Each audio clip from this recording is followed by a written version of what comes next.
capítulo 17. ¿Ah? Ajá, la ofrenda.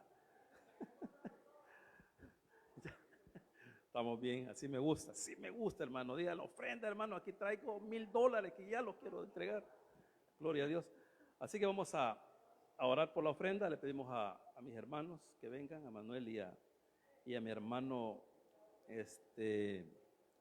Francisco. Yo creo que la que dijo la ofrenda fue la hermana Evelyn, ¿va? Yo creo que ella dijo así. Se asustó cuando no íbamos a recoger ofrenda. Así que vamos a orar. Padre nuestro que estás en el cielo, en esta mañana te damos las gracias porque nos permites el poderte adorar a través de nuestras ofrendas y a través de nuestros diezmos. Te pedimos en el nombre poderoso de Jesús que tú las puedas multiplicar al 100 por 1, para que así, Señor, podamos solventar cada compromiso de tu casa. Porque todo lo pedimos en el nombre poderoso de Jesús. Amén y amén.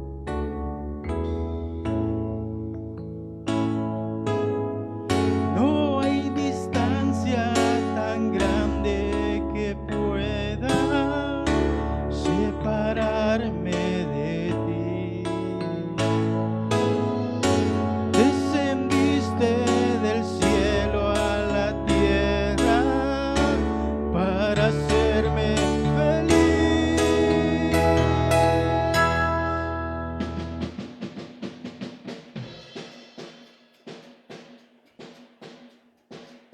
Y ya no puedo más vivir si tú no estás.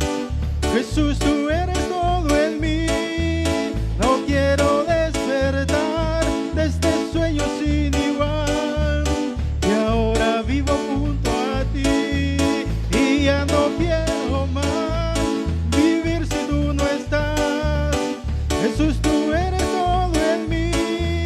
No quiero despertar de este sueño sin igual. Y ahora vivo junto a ti. Eres tú mi obsesión, mi alegría, quien me llena de amor. Viviré para ti noche y día, pues tú eres mi Dios. No hay distancia tan grande que pueda separarme de ti. Descendiste del cielo a la tierra para hacerme feliz. Y ya no quiero más vivir si tú no estás. Jesús, tú eres todo en mí. No quiero despertar de este sueño sin igual. Y ahora vivo junto a ti. Y ya no puedo más vivir si tú no estás. Jesús, tú eres todo en mí.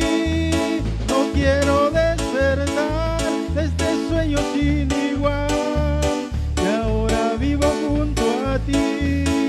Eres tú mi obsesión, mi alegría, quien me llena de amor.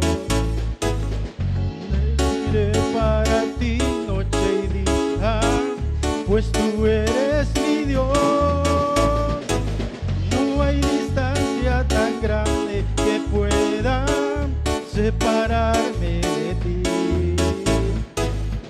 Descendiste del cielo a la tierra para hacerme feliz. Y ya no puedo más vivir si tú no estás. Jesús, tú eres todo en mí. No quiero despertar de este sueño sin igual. Y ahora vivo junto a ti. Y ya no quiero más vivir si tú no estás. Jesús, tú eres todo en mí. No quiero despertar de este sueño sin igual. Y ahora vivo junto a ti. Amén, gloria a Dios. Bueno, hoy sí, hermanos, abra su Biblia en el libro de los Hechos, capítulo 17, del versículo 29 al 34. Ahí quédese sentadito, no se pare, no se pare. Ahí quédese sentadito. Vamos a leer la palabra del Señor.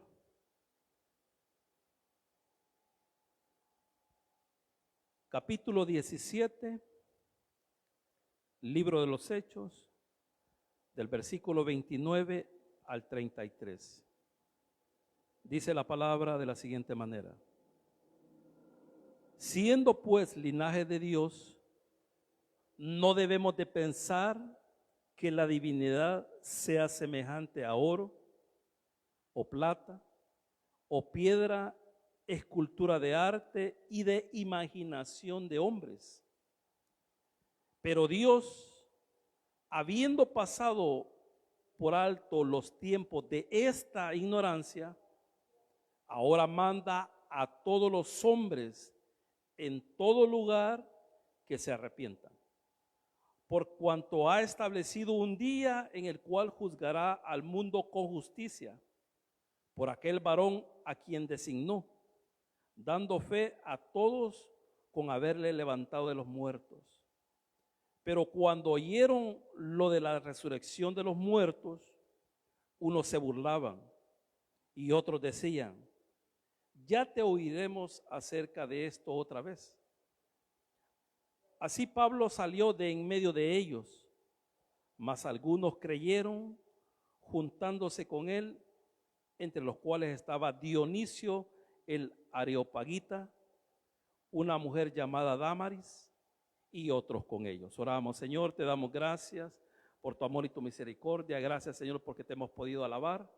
Gracias, Señor, porque hemos podido celebrar Santa Cena. También te damos gracias porque nos das el privilegio de poderte adorar también a través de nuestras ofrendas y a través de nuestros diezmos. Hoy, Señor, nos disponemos a oír el consejo de tu palabra. Te pedimos en el nombre poderoso de Jesús que tú nos puedas dar corazones receptivos para atesorar tu palabra, pero más que atesorarla, Señor, que la podamos poner por obra. Te pido en el nombre poderoso de Jesús que tú me puedas ayudar para que así, Señor, yo pueda exponer tu palabra con todo denuedo, con toda autoridad y con toda sencillez. Y que todo lo que diga en lo que resta de esta hermosa mañana sea para la honra y gloria suya. Porque todo lo pedimos en el nombre poderoso de Jesús. Amén y amén. Para poder, hermano, agarrar el hilo, como decimos, de los versículos que acabamos de leer, creo que son 2, 4, 6 versículos, tenemos que saber de qué es lo que ha venido hablando el apóstol Pablo. Para hacer un pequeño resumen, hermano, del capítulo 17, Pablo está en su segundo viaje misionero. Pablo inicia su segundo viaje misionero en Filipo. Posteriormente, él se va para Tesalónica. En Filipo él ha tenido muchas dificultades, a tal punto que él estuvo preso y lo flagelaron tremendamente. Ahí hubieron varios milagros, hermano. Estuvo el milagro de la conversión de Lidia, que es un milagro. El milagro de cuando Pablo expulsa al demonio de la muchacha que tenía espíritu de adivinación. El milagro del terremoto que hubo en Filipo cuando ellos están adorando al Señor a pesar de que los han flagelado. Y el segundo milagro, que estoy comparándolo con lo de Lidia, es cuando el carcelero de Filipo se convierte él y toda su familia. Posteriormente él sale para Tesalónica. En Tesalónica él solamente puede estar 3 semanas, ahí lo dice la palabra, porque lo comienzan a perseguir. Entonces la iglesia no queda bien establecida como Pablo lo quisiera. Entonces él de Tesalónica sale huyendo porque lo quieren matar y llega a Berea.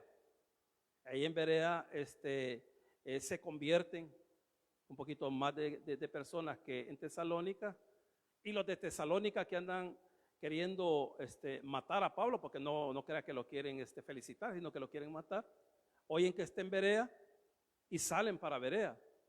Pero los hermanos de Berea se dan cuenta de que vienen por Pablo, y los hermanos inmediatamente lo sacan de Berea y lo llevan a un puerto cerca ahí para que él pueda viajar a Atenas. Atenas es la capital de Grecia. Entonces ahí Pablo se pone de acuerdo con Timoteo y Silas, porque son los colaboradores de él, para que ellos se puedan quedar en Berea mientras él se queda en Atenas, pero el propósito de Pablo es de que Timoteo y Silas vayan a Tesalónica para ver cómo están los hermanos.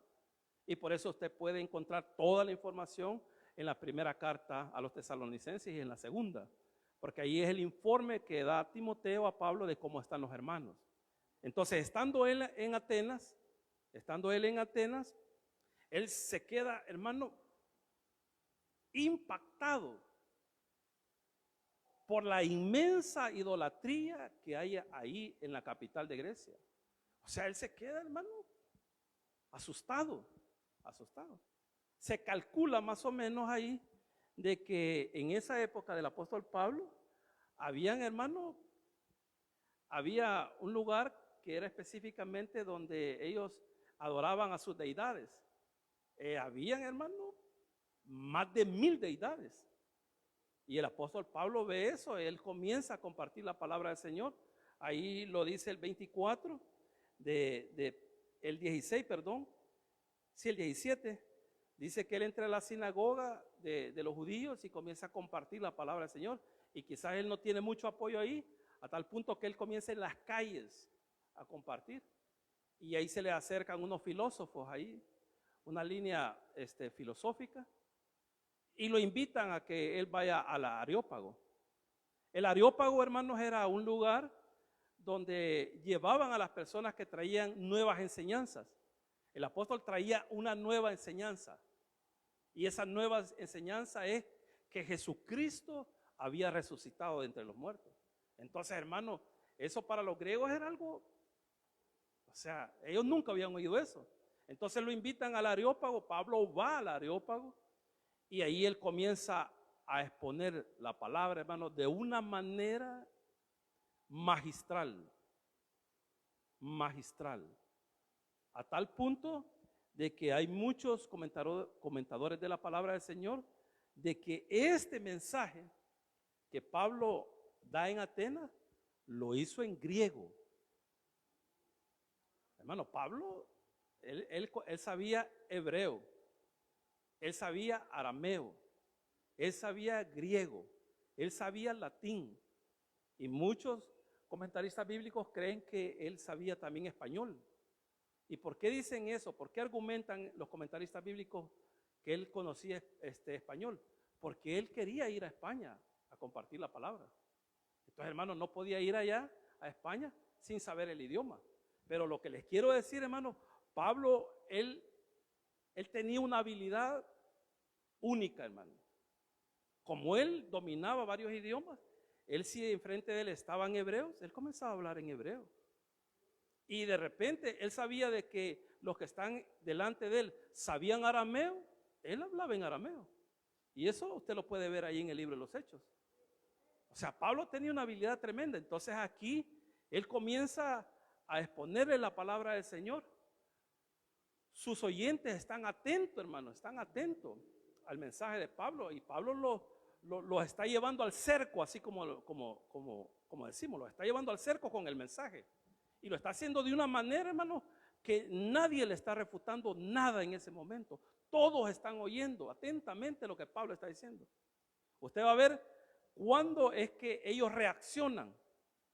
En lo que hemos leído, ahí aparece que ellos ya reaccionan y se comienzan a burlar de él. Y otros dicen, ahí te vamos a ir en otra oportunidad. Pero ellos están atentos al mensaje, hermano, porque Pablo les está exponiendo la palabra del Señor de una manera magistral. Y usted lo puede ver aquí en el versículo 19, dice, y tomándole, o sea, los que lo habían invitado para que fuera él al Areópago, le trajeron al Areópago diciendo, ¿podremos saber qué es esta nueva enseñanza que hablas? Pues traes a nuestros oídos cosas extrañas. Queremos pues saber qué quiere decir esto, porque todos los atenienses y los extranjeros residentes ahí en ninguna otra cosa se interesaban, sino en decir o en oír algo nuevo. Entonces Pablo, puesto en pie en medio del Areópago, hermano, usted puede ir a Google. Yo le invito a que usted investigue, hermano. Vaya a Google. En Atenas está todavía el Areópago. Ruina. Pero usted puede ver, hermano, o sea, es es como el auditorio que había en la feria. ¿Cómo se llamaba ese? Ese auditorio que había en la feria donde hacían eventos. ¿Cómo? Cisco, así es, así, hermano, ahí se hizo una vez un culto de jóvenes de la iglesia, eran miles de hipotes ahí, no sé cuánto cabe ahí.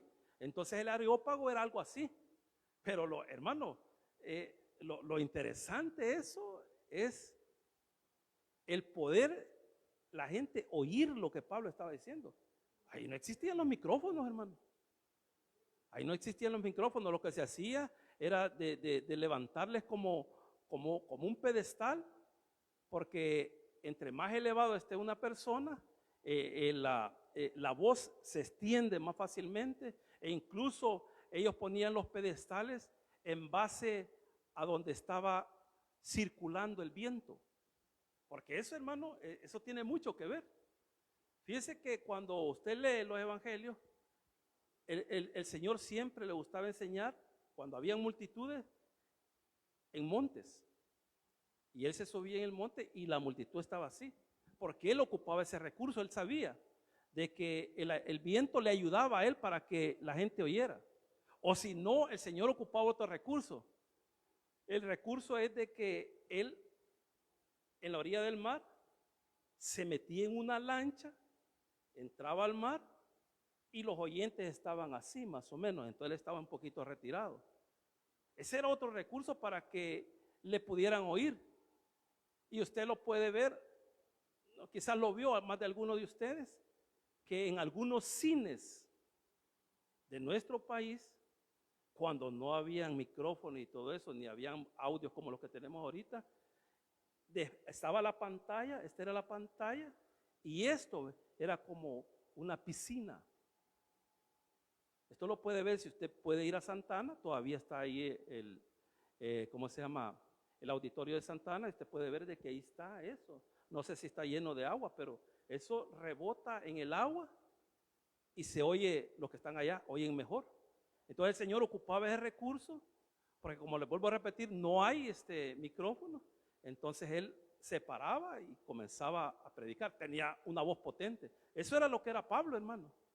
Pablo estaba ahí exponiendo la palabra, y dice el versículo 22, entonces Pablo puesto en pie en medio del Areópago, o sea, él está en medio, dijo: varones atenienses, en todo observo que sos muy religiosos, porque pasando y mirando vuestros santuarios, hay también un altar en el cual estaba esta inscripción: al Dios no conocido, al que vosotros adoráis, pues sin conocerle, es a quien yo os anuncio.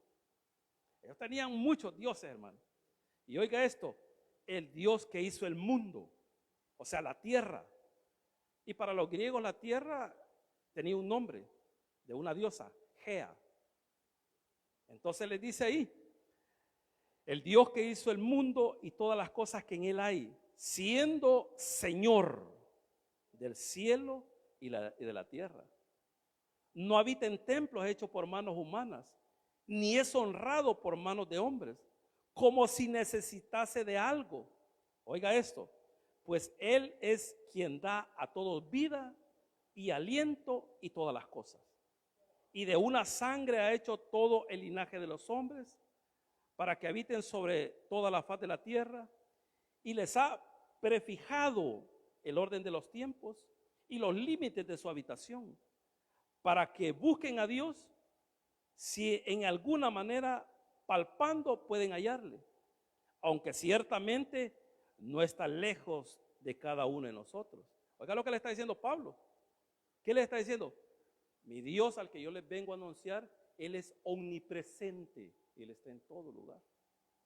Y le dice el 28, porque en Él vivimos y nos movemos y somos, como algunos, aquí tomo una referencia de los poetas de ellos, que ellos han dicho esto, mire, hermano.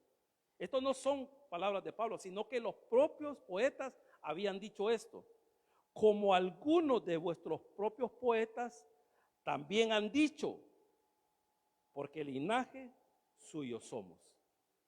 Los mismos poetas habían dicho de que los seres humanos éramos linaje de Dios. Vaya, en base a eso que yo les he hablado, viene la enseñanza de esta mañana. Los propios poetas habían dicho de que los seres humanos somos descendientes de Dios. Y oiga cómo comienza este pasaje, que se lo voy a leer en la NBI. Dice el versículo 29. Así comienza la NBI. Así comienza. La NBI comienza por tanto. Tanto así que. Y por tanto significa en vista de lo que les acabo de decir. Pero oiga lo que les va a decir. Él está diciendo, bueno, en vista de lo que les acabo de explicar, oiga lo que dice el pasaje, así que si somos hijos de Dios, oiga esto, hermano, no es posible que Él sea como una de estas estatuas de oro, de plata o de piedra. No hay quien pueda imaginarse como es Dios y hacer una estatua o pintura de Él. Oiga lo que le está diciendo Pablo. Le está diciendo esto. Si sus poetas dicen que los seres humanos son linaje de Dios, ¿cómo les cabe en la cabeza? Eso les está diciendo. ¿Cómo les cabe en la cabeza a ustedes de que ustedes van a hacer una representación de un ser humano? Hermano, usted sabe que hay imágenes, hay estatuas. Y para ponerle un ejemplo sencillo, hermano, váyase ahí a los próceres. ¿Por qué le pusieron los próceres? Porque supuestamente ahí están los próceres de la independencia. Pero hermano, cuando los hicieron, hermano, y pusieron esos bustos ahí, supuestamente ellos están representando a los próceres de la independencia. Hermano, todos se decepcionaron. Si esos son unos grandes mastodontes que pusieron ahí. Hermano, no hay nadie sobre la faz de la tierra, nadie que pueda hacer una imagen de un ser humano, sea de mujer o de hombre. No hay nadie.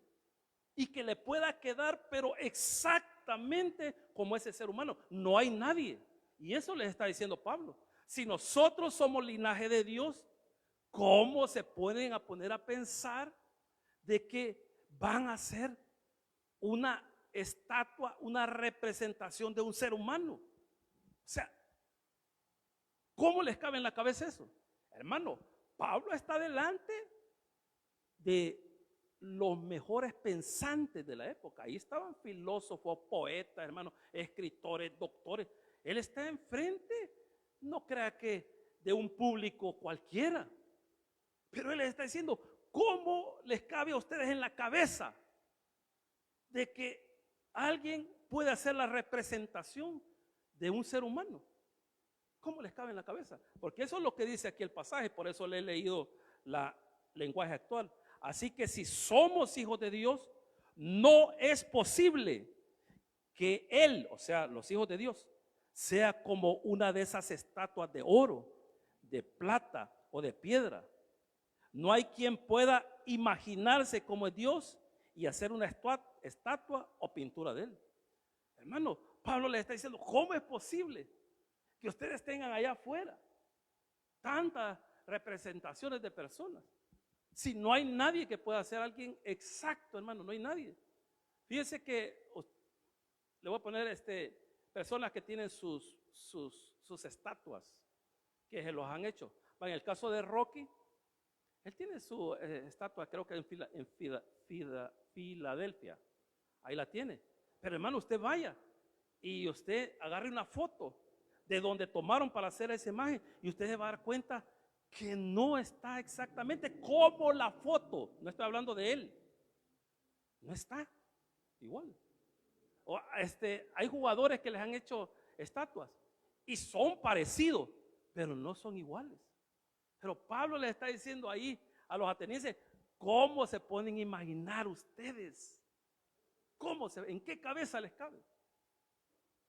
Hermano, si usted ha leído un poquito de historia y de arte, a un pintor en la época del Renacimiento, en el 1600, llamado Miguel Ángel, famoso hermano. Él es pintor y él es también escultor. Hizo la imagen de Moisés. ¿De dónde tomó el modelo? A saber, hermano. ¿De dónde? A saber. Pero hermano, hizo una imagen que hasta ahora nadie ha podido imitar, una estatua como la que hizo Miguel Ángel. Porque él la construyó de una manera que si usted se va moviendo, usted capta de que como si la imagen se fuera moviendo. O sea, es algo increíble.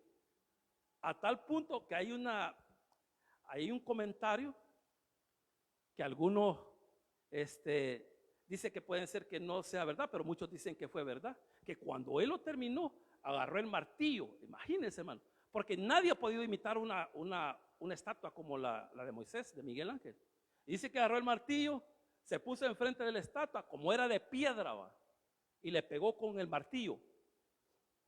Le pegó con el martillo. Y le dijo a la estatua, solo te falta hablar. Era increíble. No, como le vuelvo a repetir, no sé de dónde, hermano, él sacó para hacer a Moisés. Yo le aseguro, hermano, que si Moisés viniera y ve la estatua, primero no va a ser él. Porque ¿de dónde sacó, hermano? Si no hay foto ni nada. Pero le quedó perfecta.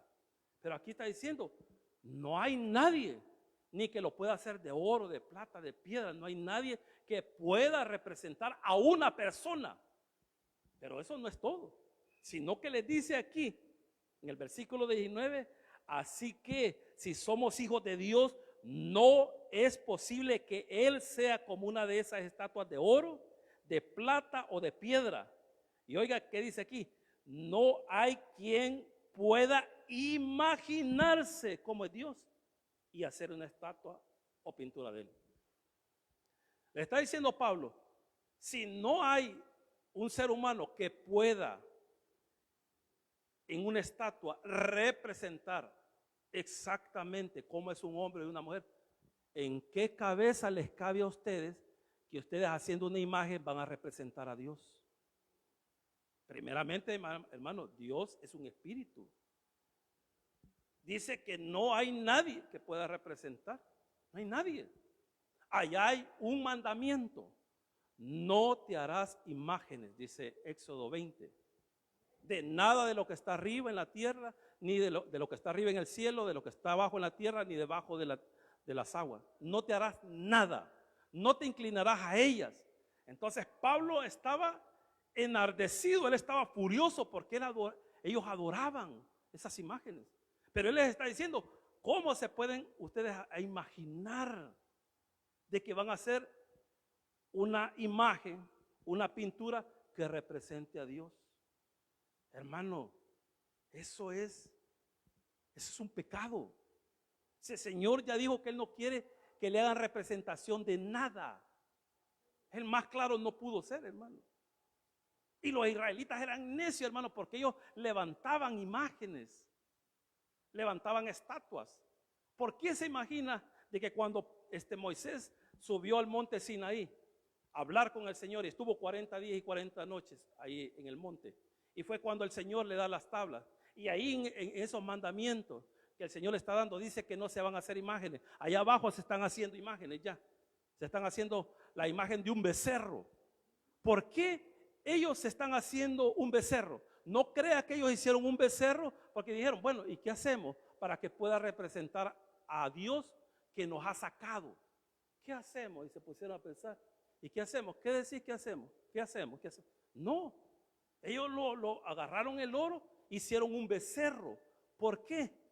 Porque el toro era una deidad egipcia y el toro representaba al Creador. Entonces ellos, como habían pasado allá cautivos 400 años, entonces dije, hagamos un becerro, porque este es nuestro Dios. es el creador. Pero ellos estaban pensando en los dioses egipcios. Y cuando los ve Moisés se asustó, porque él estuvo platicando allá, hermano, con el Señor, pero él no vio a nadie, solo oía la voz. Y él se molestó tanto que les tiró en la cabeza, así ve, los mandamientos, y los quebró y los tuvo que volver a hacer. Porque el Señor le dijo, no, ya los quebraste, pues, ahora hace vos uno. Pero hermano, ese es el ser humano. El ser humano quiere imaginarse como es Dios. Él no quiere que usted se imagine como es Él. Él lo que quiere es que lo adore y que lo obedezca. Eso es lo que Él quiere. Que lo adore y que lo obedezca. Eso es lo que quiere. Pero Pablo les está diciendo, lo está confrontando ahí. Le está diciendo, ¿cómo es posible que ustedes estén pensando eso? ¿Cómo es que ustedes van a hacer una imagen? Y fíjense que ese es el problema que nosotros, sin querer, porque nosotros no tenemos problemas con nadie. La iglesia tradicional, ¿qué es lo que dice? Eso es lo que no me gusta de los evangélicos, que ellos rechazan las imágenes. Hermano, no somos nosotros, por Dios santo, no somos nosotros. Es la palabra la que rechaza las imágenes, no somos nosotros. Nosotros no tenemos nada que ver en ese entierro. Es la palabra dice claramente, hermano. Pero ellos dicen que nosotros rechazamos las imágenes. No, hermano, el asunto es de que nosotros hemos llegado al conocimiento de la verdad. Esa es una gran diferencia, hermano. Hoy, hermano, nosotros sabemos de que cómo nosotros vamos a estar delante de una imagen o delante de un muñeco, hermano. ¿Cómo? Yo les he contado lo de mi mamá. Mi mamá ya era devota del Nazareno. Ahí me llevaba ahí a la iglesia del Parque Libertad.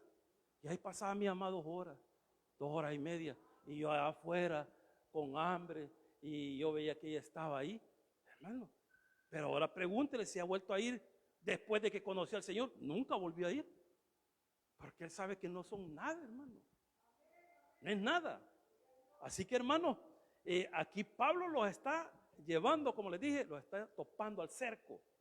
Y oiga lo que les dice aquí, a ellos en su propia cara, en su propia casa, en su propia ciudad, les dice el versículo 30, pero Dios, habiendo pasado por alto los tiempos de esta ignorancia. Oiga la palabra que se está utilizando ahí, hermano. Dice ahí, pero Dios, habiendo pasado por alto los tiempos de esta ignorancia. ¿Qué les está diciendo Pablo? Que eran ignorantes. Imaginen cómo les está diciendo. Y se lo está diciendo en su propia cara.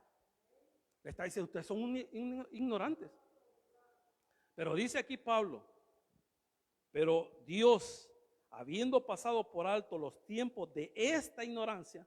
¿De cuál ignorancia, hermano? ¿De cuál ignorancia? De estar adorando ídolos. De estar adorando ídolos. Dice ahí, pero Dios, habiendo pasado por alto los tiempos de esta ignorancia, ahora manda a todos los hombres en todo lugar que se arrepientan. Oiga lo que está diciendo aquí, que Dios manda.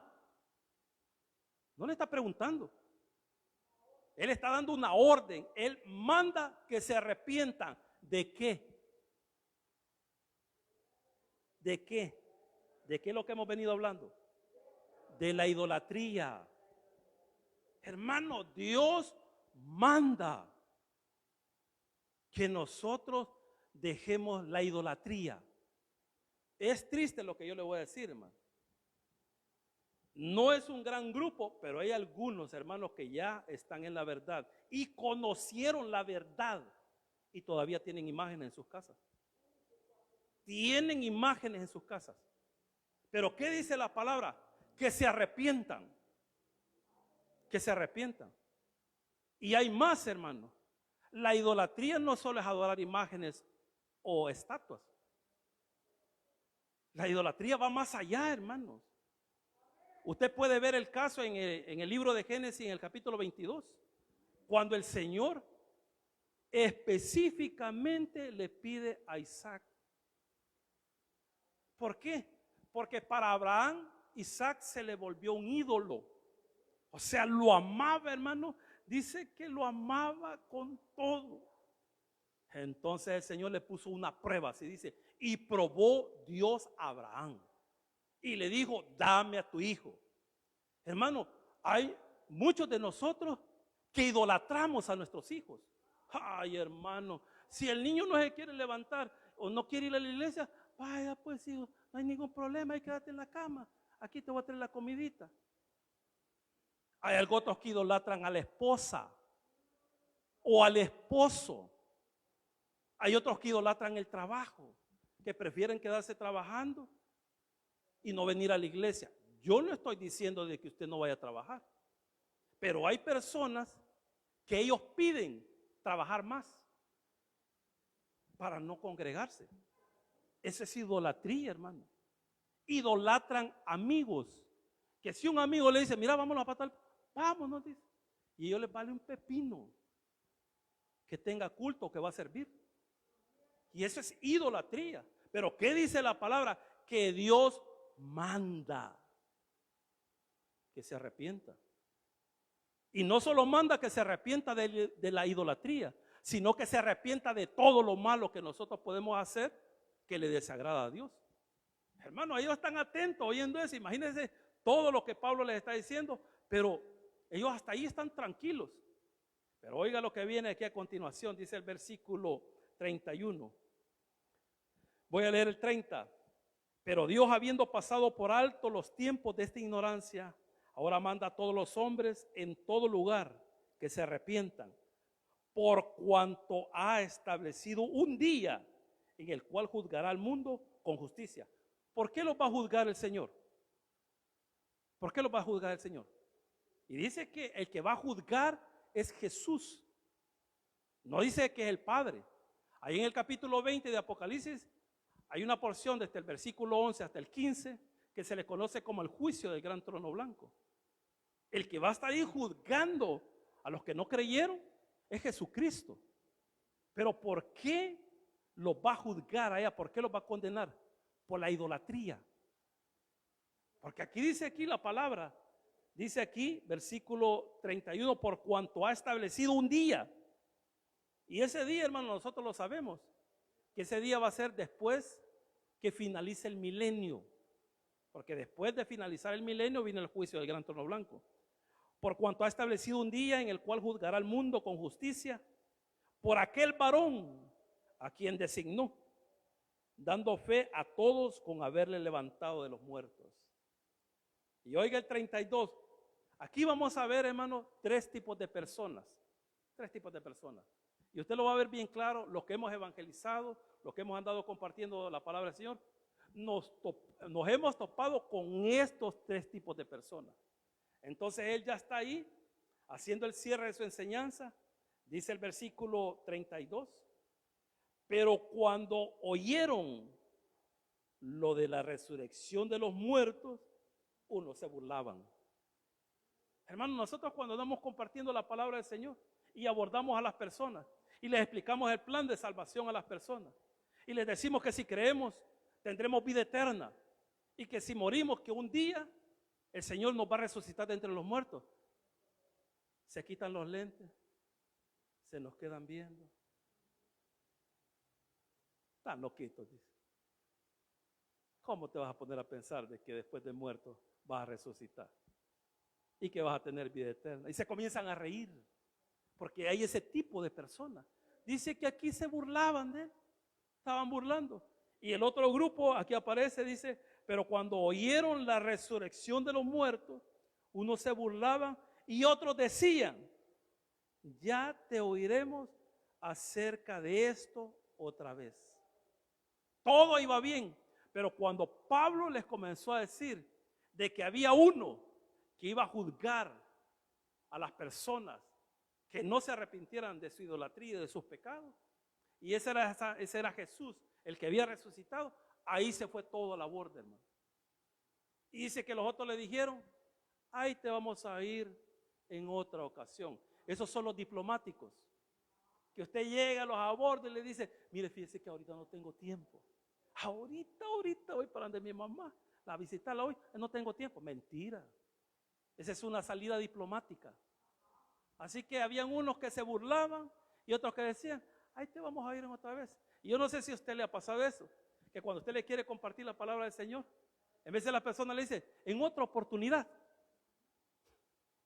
Y a la persona, y en vez de, ni nunca la va a volver a ver.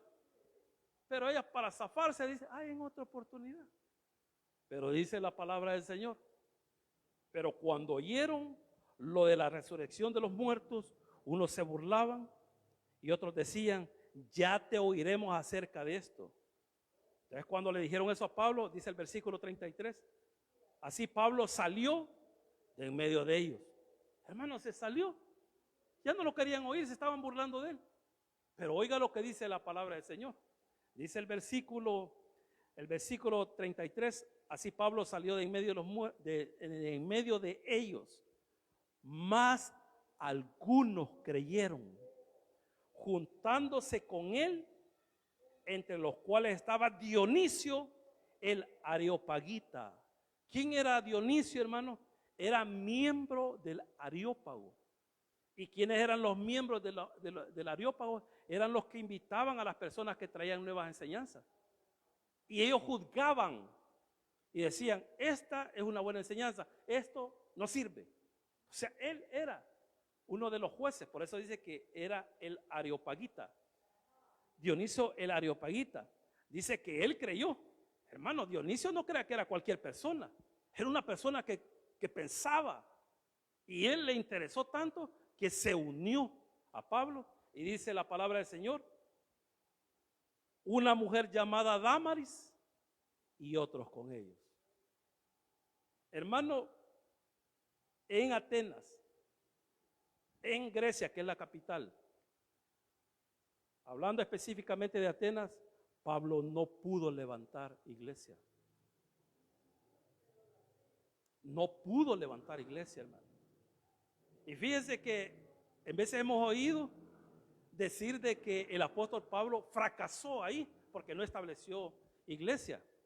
Hermano, cuando nosotros decimos eso, nosotros comenzamos a juzgar en base a los resultados. Oiga lo que le voy a decir, hermano, porque esto es algo central de la enseñanza.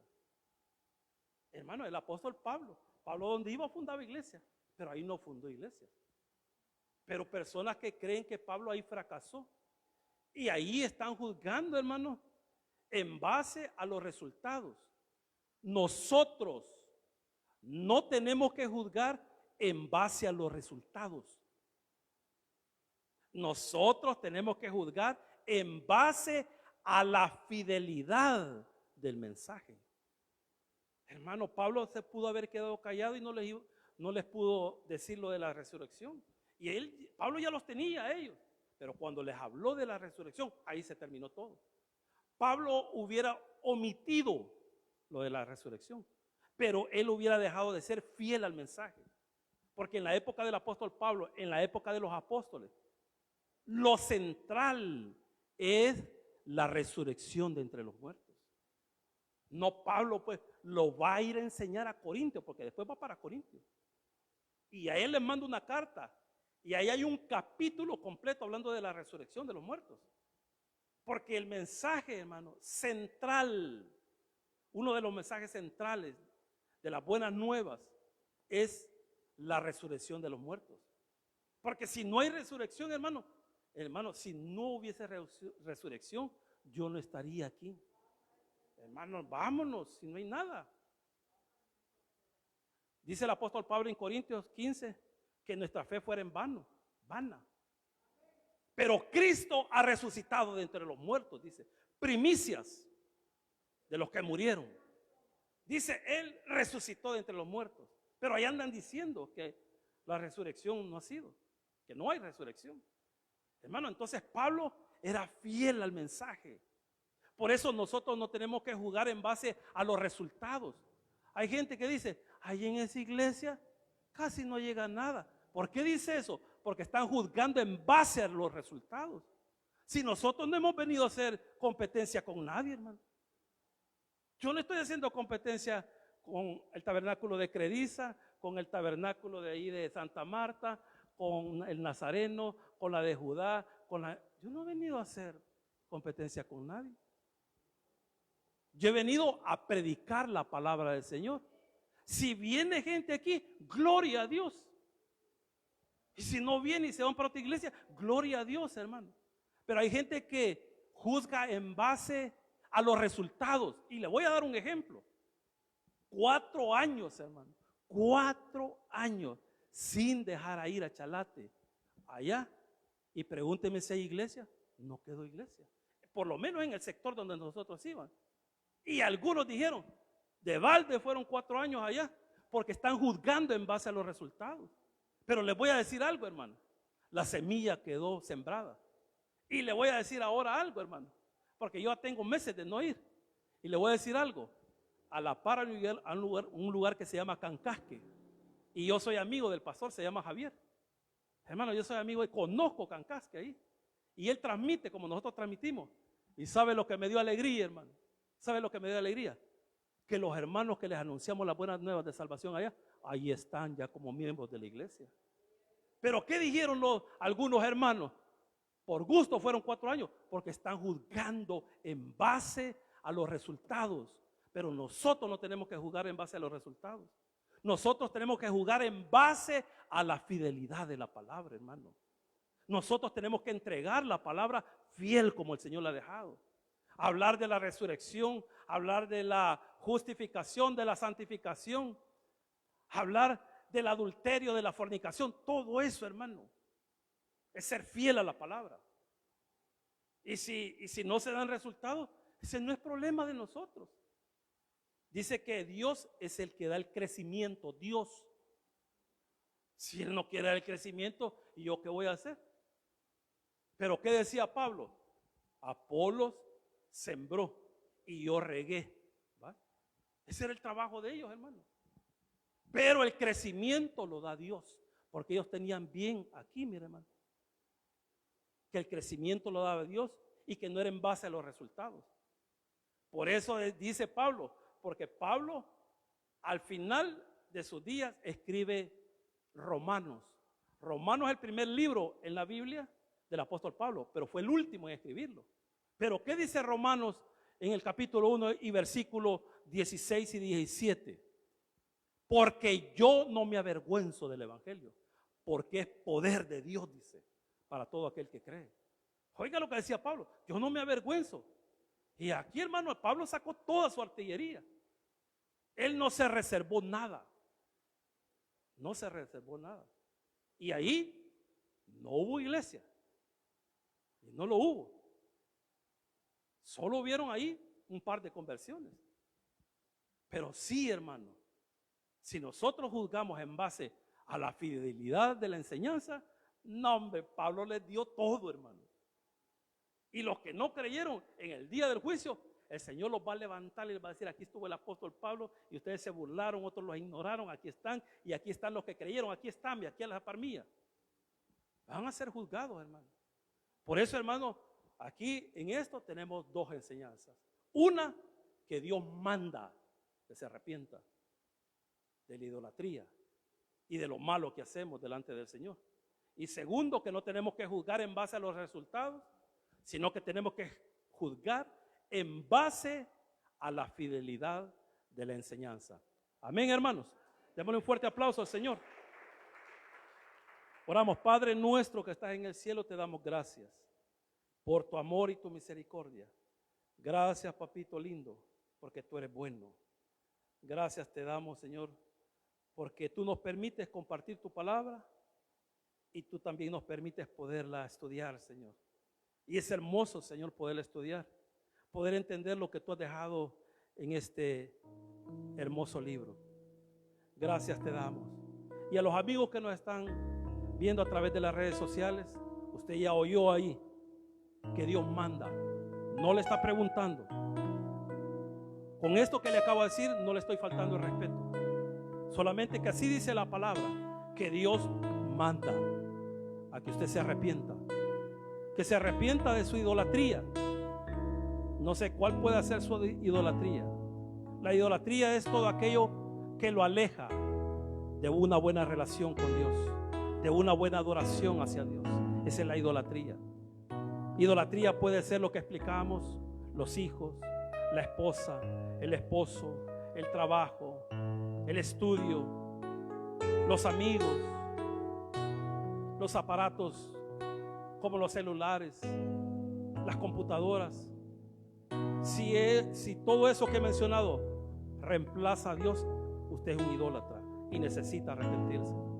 Y no solamente de la idolatría, necesita arrepentirse también de sus pecados. Y al arrepentirse de sus pecados, Dios le perdona, le da la salvación, le da la vida eterna, y un día Él ha prometido que estaremos con Él. Así que yo lo invito en esta mañana para que usted pueda ponerse a cuentas con el Señor y pedirle perdón por sus pecados.